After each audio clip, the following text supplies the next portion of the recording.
So we've been looking at our CMS and Care Compare and Loan Institute data, and we do see where we have opportunity, particularly around inpatient mortality.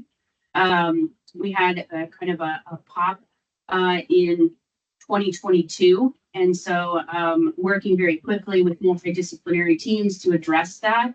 We've already seen significant improvement, specifically in that metric, since July of last year, and have maintained that significant improvement since. So definitely looking at a variety of data sets, and taking that data very seriously and hoping to improve and get back to where Rutland Regional has set an expectation to be. Great. I appreciate that response, and with the quality data, similar to the community needs assessment and then the budget, what I'm trying to do as one board member with my own thinking, if we have a request that exceeds guidance, but I can tie it directly to, we're using this, the dollars where we've exceeded guidance toward this community benefit or to address this quality concern, that's more reassuring to me, if you understand. So I'd like to turn to the profit and loss statement. Under the gross patient care revenue, there's a category titled deductions from revenue, which totals $635 million.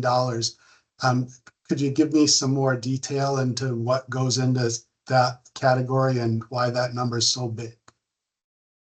Yeah, so the deductions from revenue are the contractual adjustment. There's several things that go into that number, but the primary source of that is our contractual adjustments. So you heard me say, if, for example, our charge is $100, we get a contracted payment of, let's say, 90% of that $100. We're going to have a contractual, there is a patient portion related to that, but just for simple math, that $10 is going to go into that particular line item. Okay. Administrative write-offs will particularly go into that line item as well, but it's all those contractual adjustments that are the primary driver of that discounts or deductions from revenue line. Got it. Thank you very much. How often do you renegotiate those contracts? Typically, the conversations occur annually with the commercial payers. We don't have the negotiation ability, obviously, with the government payers, but with the commercial payers, it's typically on an annual basis, dependent on the payer. Okay, got it. I'm glad to hear that rather than it being like a 3-year contract. So the last bit that I'll be doing this with every hospital that I do a deep dive on. What would be the most reassuring to me is when you're asking to go beyond guidance, that we have a better sense of how that's going to address community need, how that's going to address quality concerns. And the way that would be most reassuring is if we saw specific priorities with objectives and key performance indicators. And I liked very much the 5 pillars and the 12 strategies. And if it, what would be even stronger is if those tied into the community needs and quality concerns, so we could see that that's right where the funding is going. And finally, one thing I've learned from my fellow board members with questions earlier today, we've been inquiring more about productivity, and with mental health services, behavioral health services for mental health needs, for example, that's a large community need, similar with substance use disorder care. And what I'm trying to get a sense of is the productivity of the care teams that are doing that type of treatment, and whether there's room for improved productivity to meet the community need, or does it require more staffing? And I understand that the answer is going to be both, but I'd like to understand that more deeply. Did I do okay explaining that? So to go back, I think to one of your first question sets, our strategic plan is quite detailed. And in my opening address, you heard me talk about success measures. And so within our access to care strategy, we have a number of success measures that are linked to patient need and as defined by some wait times. We are tracking and expect to improve on clinic wait times, on imaging wait times, time it takes to get into an OR, and the time it takes for endoscopic care are some examples. And our budget is clearly reflective of those goals and those strategies that we have in place that we feel we have an opportunity to address in 2025. Now, there are some other issues that we think we need to address, that we need further partnership with you. We'll be submitting a certificate of need to address some other wait times. Within our quality, same piece is that we have a number of success measures within quality that look at patient satisfaction, looks at a quality dashboard that has hundreds of different metrics that our service lines are looking at. Our quality committee of our board is engaged every month with. We're looking at event reporting, health needs assessments, all of those success measures, if you will, within that quality sector and strategy. So I think if you saw those pieces of work, you would see how we're trying to integrate all of these needs and information and come up with a budget that balances access, cost, affordability. Thank you for that response. You mentioned earlier that you'd share that strategic document. If you did, I would read it. And I just want to thank you for the presentation. I know it's a lot of work to get all this together. Thank you for answering my question. Nobody likes to have to answer questions on television. And just thanks for all the work you're doing to care for your community. I see the effort and want to commend you for it. Thank you. Thank you.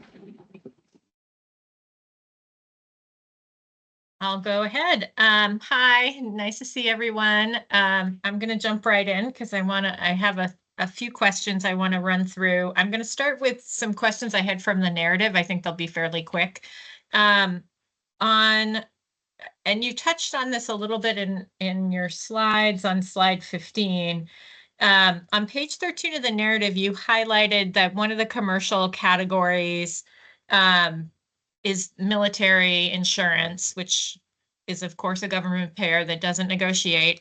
I was surprised to see that it was about 34% of your commercial category. I don't think that's typical. I'm wondering if there's any sort of additional information you could provide about why that might be.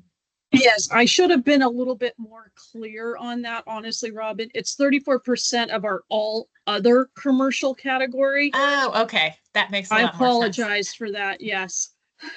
No worries. I was like, wow, is there a base there that I've never heard of? Okay, thank you.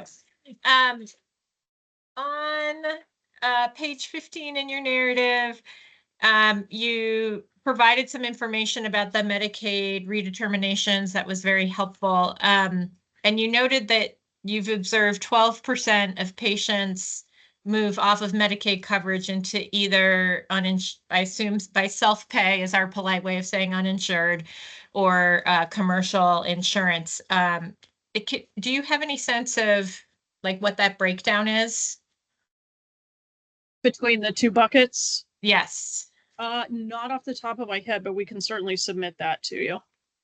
Yeah, I was just curious if, should we be worried about vastly growing uninsured or most people managing to make it into a commercial bucket? So that was really what was behind that question. We can certainly follow up. Thank you. On page 17 of your narrative, when you're discussing the risks, you mentioned that you're focusing on decreasing the variable cost structure because of unpredictable changes in volume. And I can sort of theoretically understand what that might mean, but as a practical matter, what does that mean? So we staff to census. And so in the last several months, frankly, inpatient census has certainly been fluctuating downward. When we see upward fluctuations, we adjust our staffing, and we use our premier benchmarking tool also to manage our labor and address the balancing, if you will, with the census that we have in-house. And so that's really what we were getting at there, Robin, honestly, is that we do staff to the census, and we'll fluctuate. If our census is down, we're going to fluctuate down. If we're up, obviously we're going to fluctuate up. Got it. Okay, thank you. And just as reference, I mean, most hospitals are a fixed shop. Our fixed costs are around 70%. So our variable costs are around 30% because we can't fluctuate in the ED or OB services, as you can imagine. But on those medical units and the surgical unit, we can do that. Okay, yep. Thank you. Just one moment.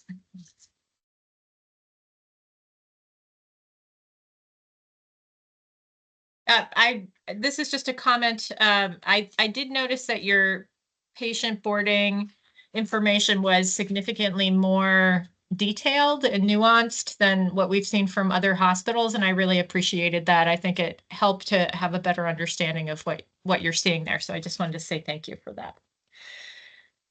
Okay, so the main area that I wanted to focus more on is related both to the 6.1% NPR increase as well as the 23 budget variance. It seems like we're seeing a theme here in your budget of in 23, there's some increases in utilization that looks like it's carrying forward into 24, both because you used your projected 23 for 24, but then also 24 looks like it's running slightly hot, and then carrying forward yet again into 25. And so I appreciated in your slides really connecting that for some of the areas back to wait time. So I think my general question is, I understand that you're seeing increased demand. How do you measure increased demand, and do you have data that can support that more specifically for the areas that you've outlined? Yes, so we monitor and manage any kind of backlog that we make. You heard me reference that, Robin, when it comes to endoscopy. I'll be honest, right now, MRI, we're experiencing a backlog of 5 to 6 weeks. And so we do track those metrics, and we're happy to share those with you if you would like some of those, because our teams are cognizant of what that backlog looks like in those particular areas. Yeah, I think for me personally, it would be helpful to see more specificity connecting metrics to the utilization increases. I appreciated the information about out of area. Certainly there are some folks within easy drive of you who may be having difficulty getting into their local hospital. And so it makes sense, like what you're saying makes intuitive sense to me, but I think having more data around the backlogs and changes in wait times. So if your efforts in 23 have resulted in decreased wait times in 24 or 25, that would be good, I think, to demonstrate. So that we can really see the impact of those increases. Given the time, I think if that's a follow-up item, that probably makes the most sense. I think Judy wanted to mention something. So, yes, please. So we can certainly do. Judy, you cut out. No. Okay. Now I'm hearing you. Sorry. Okay. All right. Yeah, no, we still can't hear you. I wonder, now I think you're all muted. So maybe Kelly unmutes and Jen mutes. I don't know. Go now. How about now? Perfect. So we do use wait times to track and manage our net patient service revenue. But to be honest, we have seen a greater demand for some services. So it doesn't necessarily look like we've improved wait times because we're seeing demand from outside of our service area. When we put into place our second CT, it became widely known, and we started getting referrals from outside of our service area for that. Mammography is another great example. Not that we expanded equipment, but we expanded hours of operation, and so seeing a lot of demand across the state. So it's not a one for one, and it requires a lot of consideration in looking at where those patients are coming from and how that's impacting wait times. Okay. Thank you. That's very helpful. All right. Let me just check my notes quickly.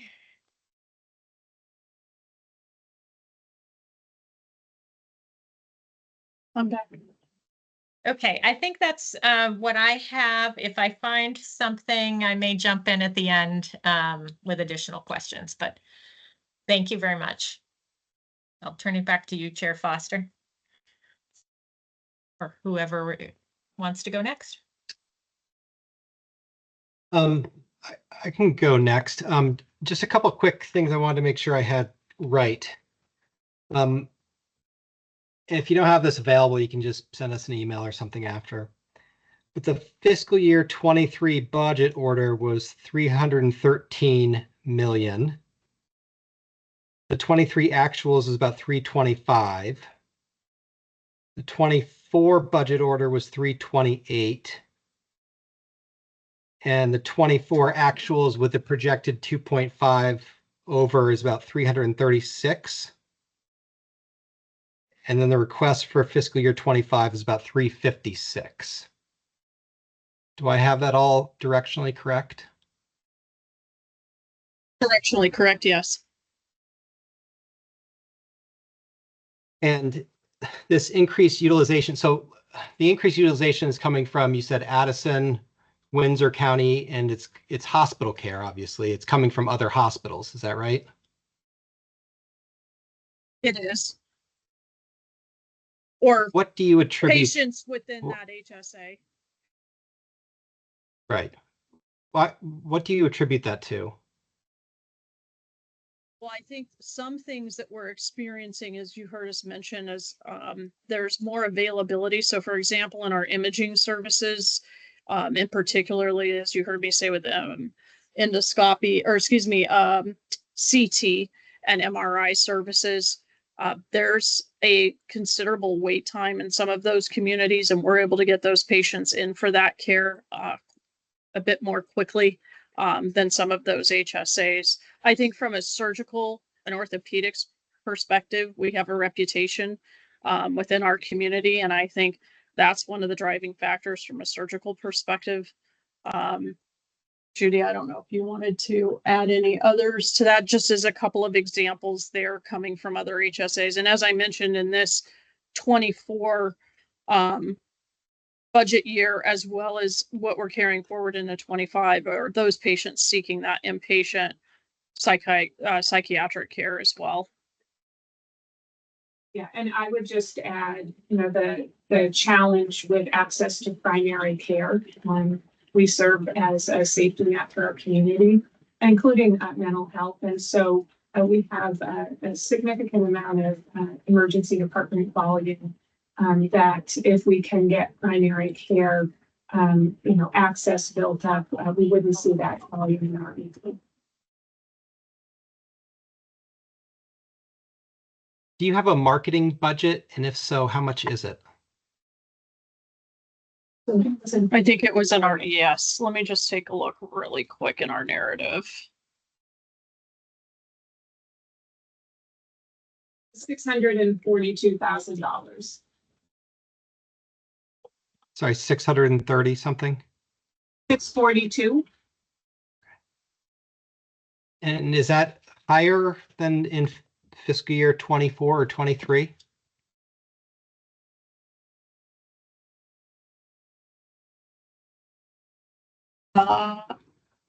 We could look that up for you. I will tell you that a third of our marketing relates to hosting our website, and not necessarily true marketing. That's why I might think.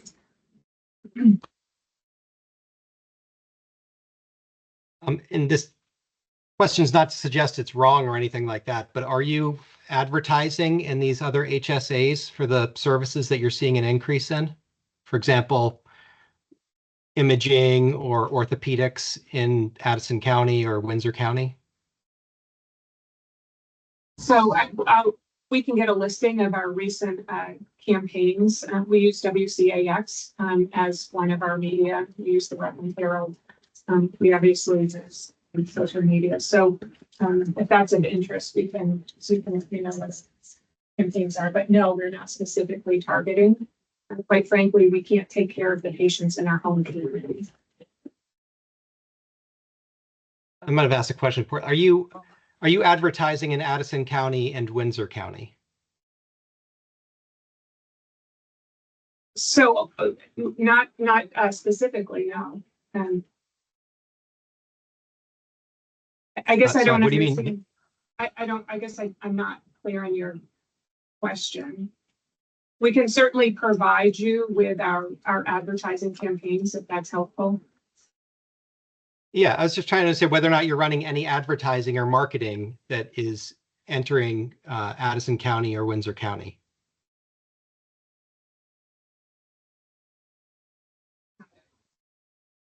Okay. To the extent we have something on WCAX, but that's our local television station. So. Right. Okay. Would you like a list of our ad campaigns? Yes, that would be great.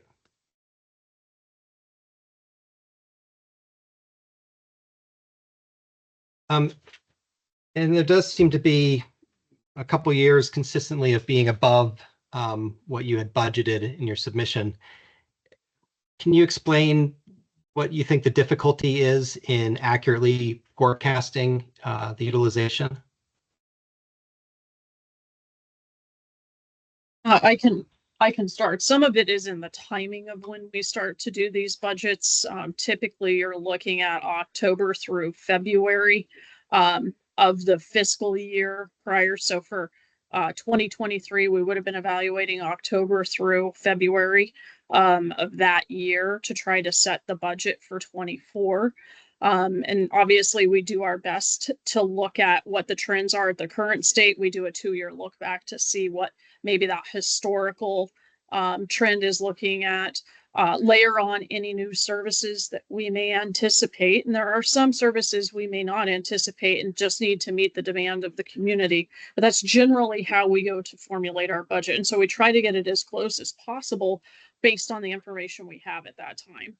And Judy, I don't know if you wanted to add to that at all.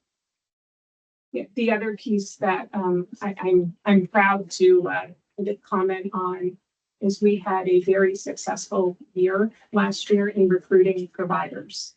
I think we had recruitment of 21 providers, 21 or 23 in last year. And then we have continued that success. I think we've had 5 new providers join us already this year and another 5 joining us as we speak now within the next few weeks. So we didn't necessarily count on being that successful in recruitment. And then from the Bartholomew, I think it's Bartholomew and Nash yesterday, they spoke about Medicare cost coverage. What do you calculate your Medicare cost coverage at? We compared to their 73%. Is that what you're? Yeah, I wanted to know if you're what you're comparing. Yeah, what do you calculate it at? We'd have to take a look at that, to be honest with you, and get back to you. Not that we disagree with the 73%. We've been certainly trying to dive into those metrics, as you heard me mention. One of the things that we think might be playing into that lower cost is our custodial care. And so we're doing a little bit of a deeper dive on how that's impacting that 73% and the erosion that Bartholomew Nash has been talking about over the last 10 years. Interestingly enough, also just trying to understand the nuances behind things like the wage index and things of that nature that might impact that percentage as well. And just focusing on that particular number, we believe is inpatient only as well. So that custodial care is certainly going to play into that percentage. I appreciated the remarks about trying to manage to Medicare. I think that's going to be very critical for survival of hospitals in the state going forward. It'll be an important goal. Can you tell me what you're doing to achieve that and where you are in terms of getting to that level? Well, I think with the AHEAD model, one of the opportunities that we highlighted when we made some comments about the AHEAD model aligns with the 300. We're a low cost state, as you know, and so there are some opportunities out there in our negotiation, perhaps to the tune of around $330 million.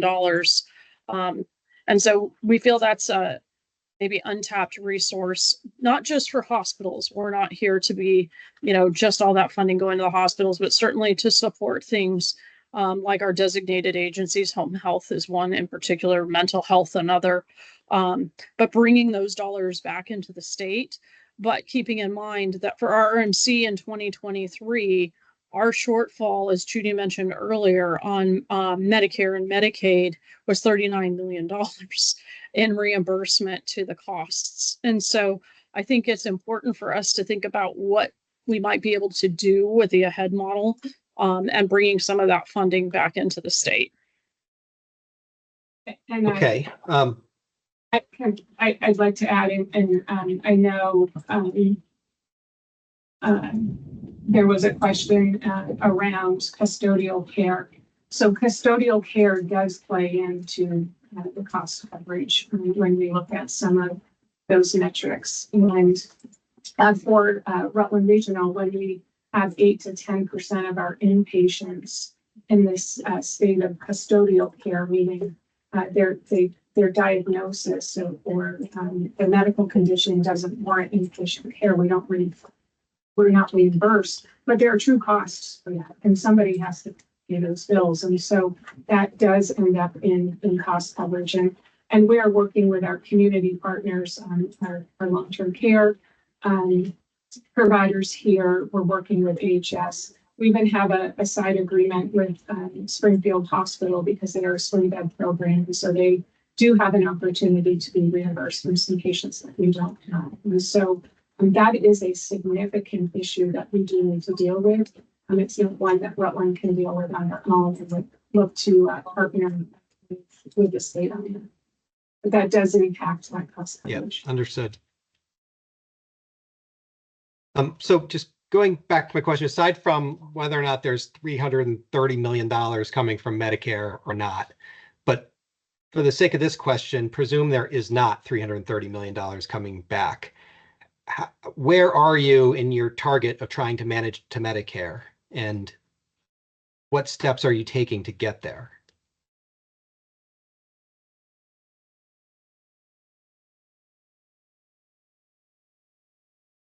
Well, yeah, so, the last 2 years, we cut almost $9 million from our budget. That's a discipline that we will continue to have. And it's a discipline that we've built into our strategic plan for sure. And so, we see that as our responsibility and our part. We see providing appropriate access to care, so it's standard care that we should be providing, while at the same time working with primary care, working with home health, working with mental health, in long-term care to try to get some of these costs out of our system.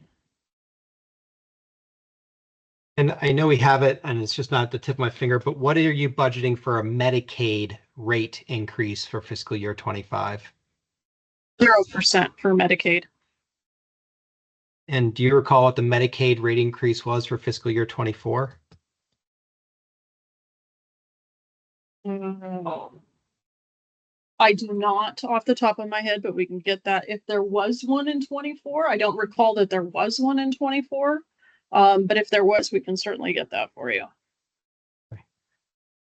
Right.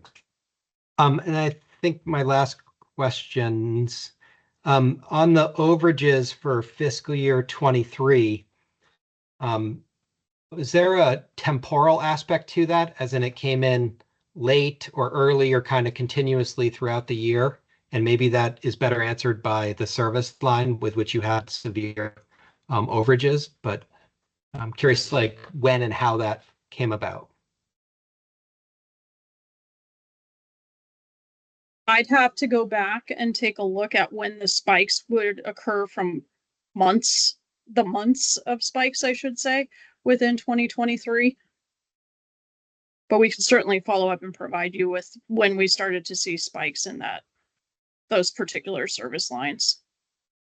That would be helpful, for sure. So if you have it by month of what you were forecasted and then what you actually were, that would be really helpful. I don't have anything else, I don't think. Is there anything else that you want to share with regard to the budget overage from 23?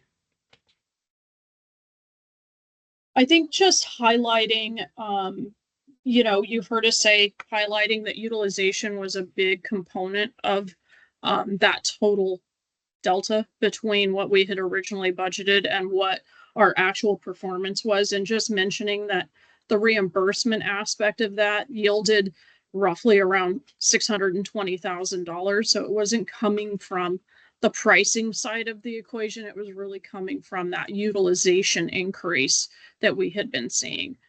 So I just think it's important to highlight those things. And again, 24% of that volume that was coming in was from outside of our HSA.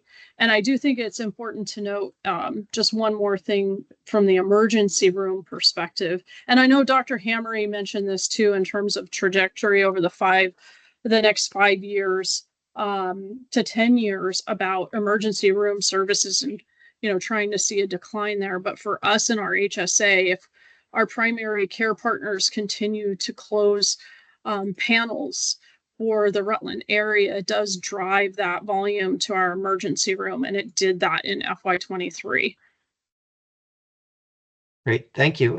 Nice to see you all, and thanks for your presentation today. Other board members? Dave, unless you want to go, I'm happy to hop up here. Good. Okay. And maybe I'll just jump in on a couple of things that you just said, Jen.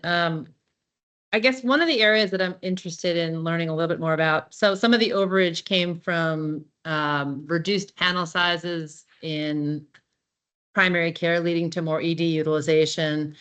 Some of the, you talked a bit about the custodial care, the $6 million in unreimbursed costs associated with custodial care patients.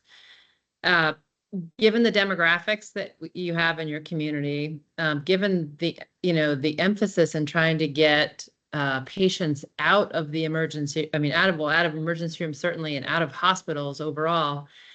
I know, Ms. Fox, you mentioned you working with your community partners to try and find more long-term care or address some of the primary care issues that are sending patients into the ED. And I'm wondering if you could talk a little bit more about what your, I guess I would say your fiscal year 25 budget estimates are if those partnerships work out, right? So I'm not asking this very well, but let me ask you this. You've got $6 million budgeted, right, or estimated right now in costs for custodial care patients. Do you have $6 million estimated for 25, or are some of these partnerships and initiatives and attempts with Springfield Hospital going to lead to lower costs in fiscal year 25?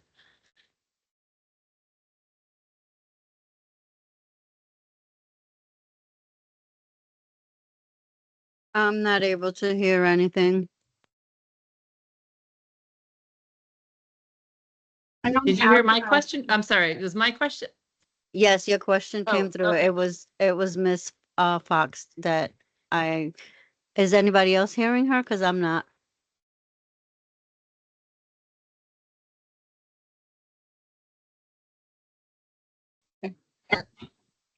so I apologize.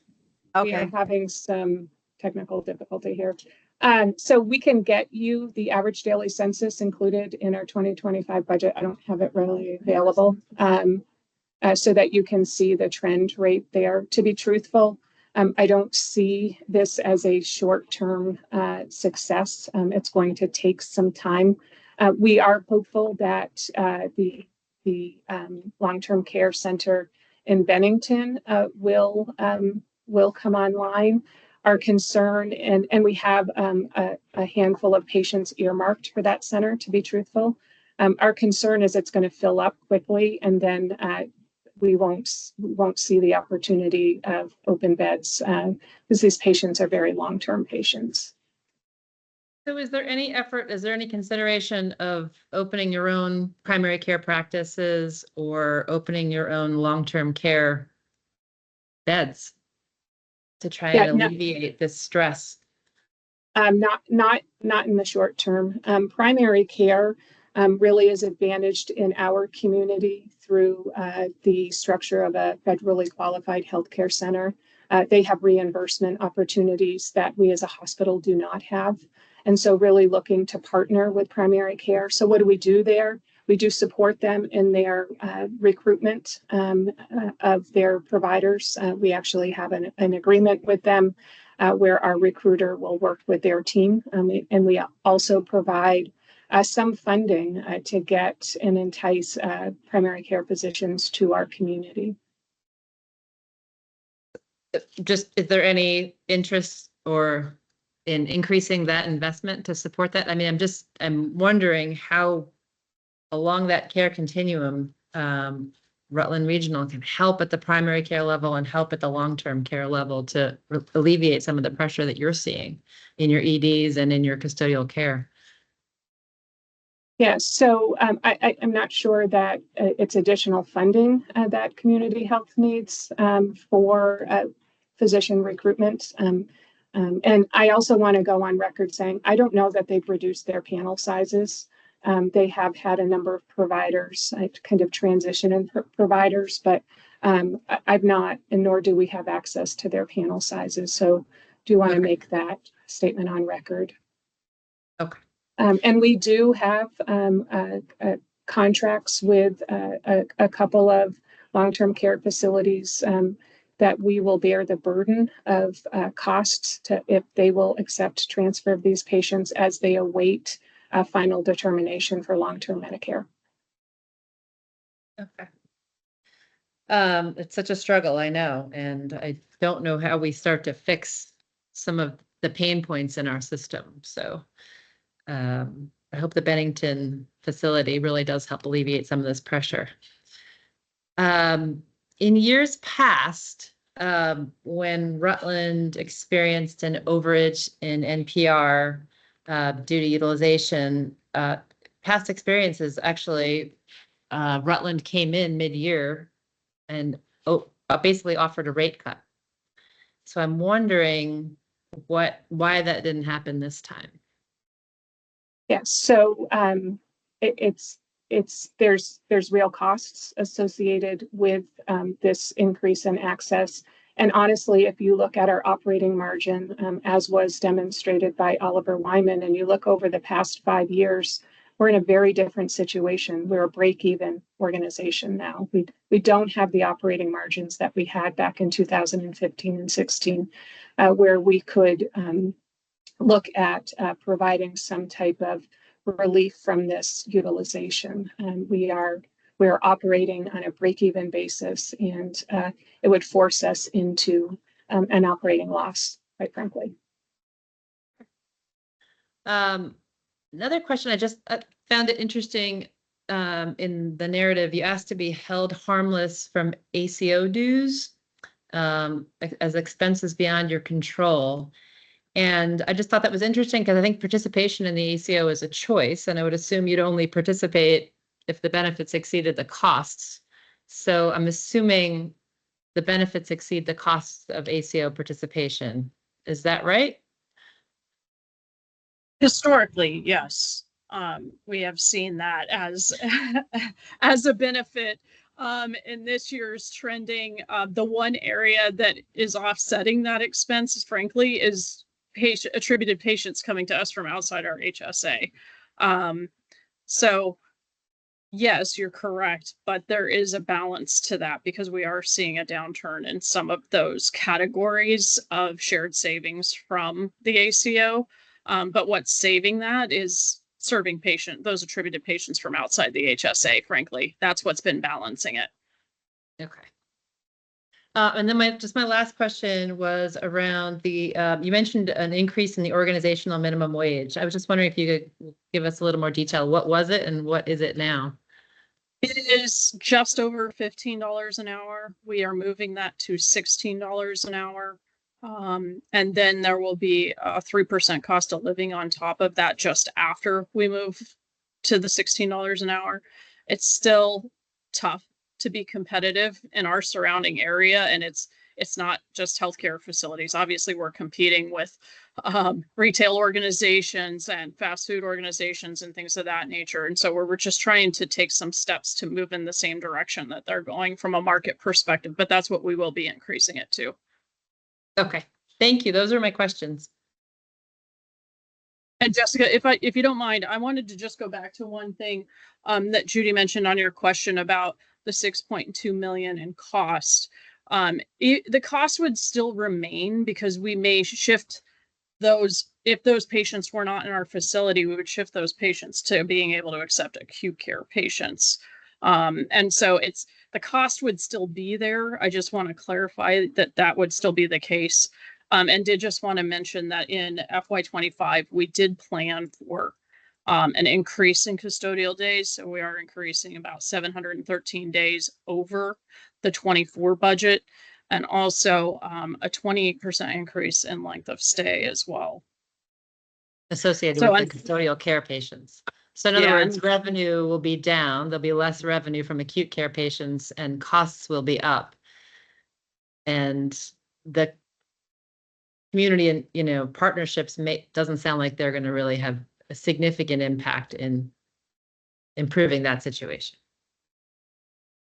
At the moment, yes. Thank you.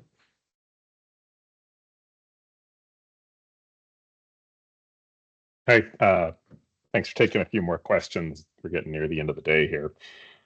Jen, can I ask you a question about the Medicare cost reporting? I think I may have misconceived of what you were saying, but you said something about being classified correctly, and I was just curious if you were referring to Rutland being classified correctly or filling out the report such that items were classified correctly.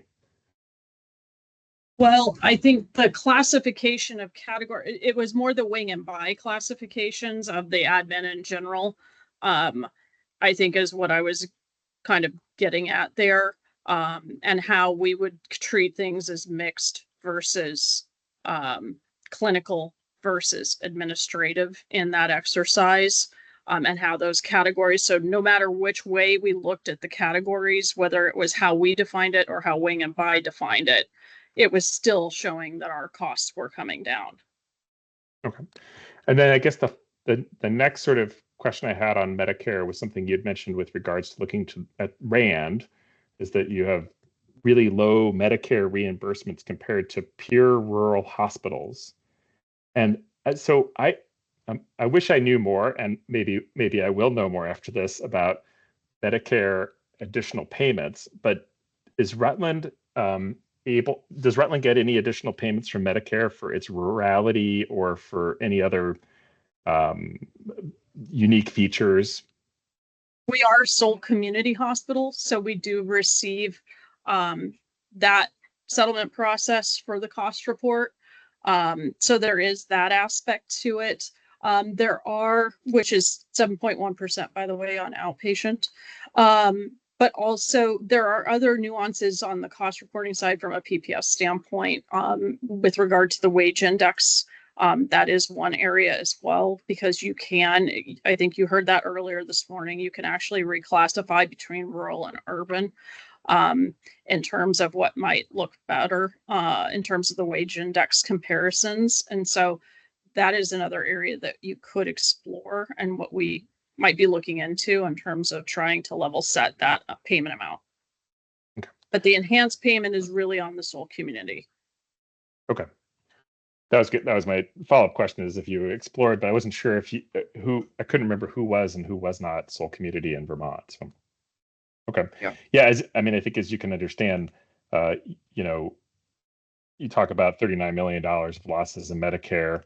We talk about being a low-cost Medicare state. But if we're a low-cost Medicare state because we're not maximizing our reimbursements, then we're a high-cost shift state. And we do see some evidence of that. So, you know, high commercial pay and low commercial pay, so low Medicare pay. So encouraged to explore that as much as possible.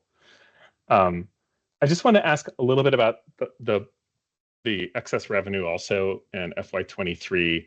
And so, and just to clarify, it appears to me that the big revenue generators were utilization for CT, utilization of orthopedic procedures, maybe some cardiology. I assume that's some echocardiography or something like that. And then the infusion utilization, is that sort of the big positive? Are those the big positive revenue drivers there? Yes, and on the pharmacy side, just to clarify, it was really monoclonal antibody treatments for oncology in particular. On the pharmacy side, that was driving that particular line item up considerably. Okay, and so my understanding, you know, and I did look at RAND as well for Rutland. There's a breakout if you've downloaded the Excel file and spent lots of time staring at it. There's a breakout for outpatient prices, and in that actually has imaging, CT MRI imaging, and Rutland has pretty robust pricing on that for outpatient imaging. So I would think that high CT utilization is a fairly high margin activity for Rutland. Yes, I would say yes, that is a fair statement. I did not go into that level of detail for the RAND, really focused on that higher level of detail, honestly, between inpatient and outpatient, and focused on those two particular categories. I will say, you know, in some of our past, in terms of the pricing strategies, when we look at the 50th percentile of benchmarking and price transparency, that had been an area that we had worked on to increase and bring up closer to our peers and closer to market in that particular service line. But I think in this particular budget, we were very cautious of that, which is why we kept those increases to the 3.4%. And then additionally, in RAND, in the executive summary of RAND, it discussed about hospital administered medications having very high prices compared to the standardized price, the MSP, I think it was the price. And so I would imagine those monoclonal antibodies are a high margin service as well. Well, unfortunately, we do not track margin by pharmacy drug, or J code as we would call it. It would really be at the aggregate level. So that would be a little bit difficult to try to peel back the layer of that particular drug, I should say. We do know that oncology drugs are more expensive drugs in general. And so obviously we would expect to see that, but from a line by line perspective, it would be not something that we can view in terms of the cost and payment the payment for each individual drug, I should say. And then orthopedic care is also generally thought of, I believe, as a fairly high margin service. So it does. It does. Yeah. So so it appears that the excess revenue is really driven by high utilization and high margin services. Those are high margin services, but it's worth mentioning that those offset some of the other services that we do Yep. provide in the community, as you can imagine, especially for RMC. You heard Judy say that we do not employ primary care here in Rutland, but we do provide primary care type services. So some of those increases that we might experience in those particular service lines are helping to offset the services such as medication assistance and substance use, the mental health and behavioral health services that we have here. We also do provide endocrinology. That's another area, diabetic care, obviously, and then OBGYN care services. Those could also be done under, a primary care scope for an FQHC, and we do provide those services here in our community. So it is a balancing act for every hospital when it comes to those higher services, but also meeting community need for those mental health services, et cetera. Yeah, and that's why there's not the same margin as those across the board. Correct. And in fact, we all know that those services, we refer to them as operating investments because those services are operating below the revenues. The costs exceed the revenues for those services. Yeah. Well, thank you. Like last year, just a really well-written submission. I just want to acknowledge that. And so thank you so much. And thanks for presenting today. How long have you been a Saul Community Hospital? 2009. Okay.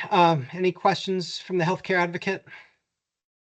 I missed one question I had, but I can wait for the HCA if you'd like to. Go ahead, Robin. Hopefully it'll be quick. On slide 39, you outlined the increased FTEs for fiscal year 25. And I remember from your narratives that the general surgery and OBGYN were vacancies that were open from, I think it was 12 to 18 months. In terms of those other, I think it's 8, were those vacancies or net new positions? The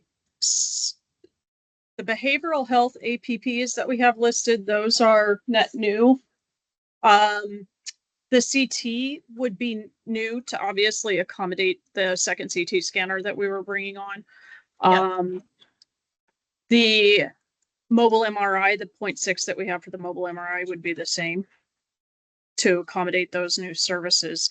The summer intern program, we have had that in our past. We're bringing that back now. So technically, if you look budget to budget, that would be an increase. But if you look at years prior, it would not be because we tried to incorporate that into the budgets at that time. Okay. And the Thank clinical, you. Oh, sorry. Sorry. And the clinical instructor, as you heard, that is a new position because we are trying to make sure that we can recruit and retain our technologists here. So that one is new. Thanks. Set. Thank you, Mr. Fisher. Mr. Chair. Thank you, board. Mike Fisher, healthcare advocate here.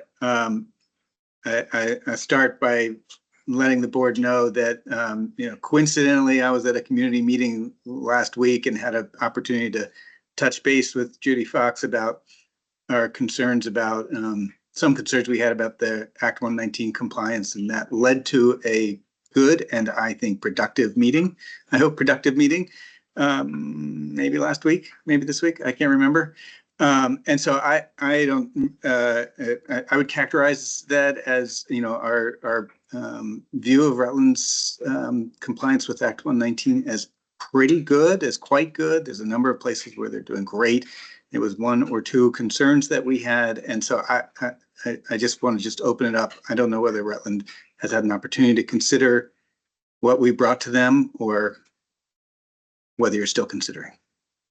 We are still considering a couple of things, Mike, but there are already a couple of things from your suggestions that are our team is already drafting.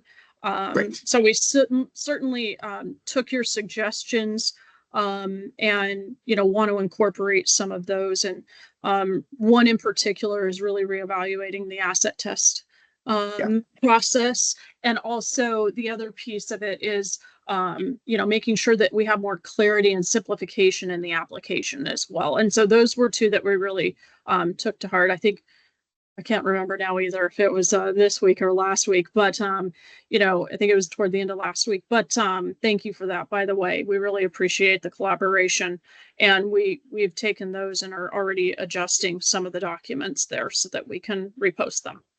Very good. Thank you. Those suggestions. Yeah, thank you. I want to recognize Rutland as being in the lead of Vermont hospitals with regard to the ratio of bad debt to free care. For in 2023, for every dollar of free care, you had $1.70 of bad debt. That's pretty darn good. Maybe third in the state, but in that top group. And it's not, and I also want to recognize that that's not a new thing. You've had pretty good numbers going back a few years. And you're projecting a similar number next year. I'm sorry, for 25. I guess I wanted to just pause for a minute and say why we care about this so much. And I'm saying it in the context of Rutland, but it's really a statewide comment. Medical debt is an angle on affordability, subset of affordability. And from our experience, when we talk to people out in the community who are experiencing medical debt, it is a primary reason given for not getting care. I already owe my provider $10,000. I'm working at paying it off. I can't go back. And so I just wanted to say that really clearly. That's why we're staring at this and interested in this ratio, because it seems like a natural and obvious place to reduce medical debt and therefore increase access to care. Robin, I had the exact same question as Member Lunge about the 12% reduction in Medicaid, and I guess just further thoughts on that. It led me to do just a little bit of math. There were a little bit over 200,000, 207, I think, or 8,000 people on Medicaid before redetermination, and 24,000-ish came off. So 12% is actually right on for the statewide number. I'm also very curious about your perspective, if you know about where they went. Medicaid, Vermont Health Connect has some insights as to where people went. Of course, if they went to a QHP, we know where they went. But if they went to in the individual market, we know where they went. But there's plenty of employer-sponsored opportunities where we can't track them. And then lastly, just to remind the group, we are going to do a household survey. We, the state, are going to do a household health insurance survey this fall. It has been postponed a little bit, but my understanding is that it's happening this fall, and that's where I hope to get a much more complete answer as to the lay of the land for just where people are going. But I would, like Member Lund, very interested in knowing gaining whatever information you have about where your patients have moved when they've moved off Medicaid. And I think that's it, Mr. Chair. We will definitely follow up for both of you. Great. Thank you, Mr. Chair. All right, thank you. I think that's all we have for Rutland. We appreciate you coming in and for the presentation, answering the questions, and for providing us the follow-up. You're welcome to stick around or not. I'm just going to take public comment if we have any, and then new business and old business, but you're welcome to enjoy your evening as well. Any public comment via the raise the hand function?